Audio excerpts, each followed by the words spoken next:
ព្រឹកនេះខ្ញុំធ្វើ potato ball ឲ្យកូនញ៉ាំមកបងប្អូនខ្ញុំប្រើដលងបារាំងយើងហ្នឹងកន្លះផ្លែហាន់វាឲ្យយើងល្អិតបន្តិចមកបន្ទាប់មកខ្ញុំយកទៅដុតនៅក្នុង microwave ប្រើកម្ដៅ800វ៉ាត់ហ្នឹងរយៈពេល4នាទីអានេះសារាយរុំ sushi ខ្ញុំយកវាមកកាត់ឲ្យល្អិតនៅពេលដលងបារាំងយើងឆ្អិនហើយខ្ញុំយកមកលាយជាមួយនឹងម្សៅពោត1ស្លាបព្រាបាយអំបិលបន្តិចមកហើយនឹងដាក់សារាយសមុទ្រហ្នឹងចូលទៅច្បាច់ចូលគ្នាឲ្យសព្វល្អហើយលុញជាដុំតូចៗមកបន្ទាប់មកយកទៅដុតនៅក្នុង air fryer កម្ដៅ180អង្សារយៈពេល10នាទីមុននឹងដុតហ្នឹងខ្ញុំ spray ខ្លាញ់ចូលទៅបន្តិចបងប្អូនដើម្បីជួយឲ្យ potato ball យើងវាស្រួយកំពុងតែដុត potato ball ហ្នឹងខ្ញុំឆ្លៀតពេលហាន់ផ្លែលឹកហើយនឹងចៀនពងមាន់ឲ្យហើយបន្ទាប់មករៀបអាហារដាក់ចូលចានសម្រាប់យ៉ាអ៊ូថ្ងៃនេះខ្ញុំរោយ topping ដែលប្រើ crunchy Ovaltine បើពងមាន់ចៀនវិញខ្ញុំរោយ natto cream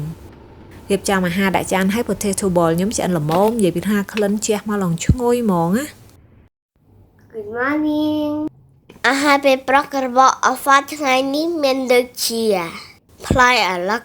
យ៉ាអ៊ូពងមាន់ចៀនហើយនិង potato ball អាហ្វា potato ball ម៉ាមីធ្វើថ្ងៃនេះឆ្ងាញ់ហ៎ឆ្ងាញ់ណាស់ឈ្ងុយហើយស្រួយហើយប្រៃតិច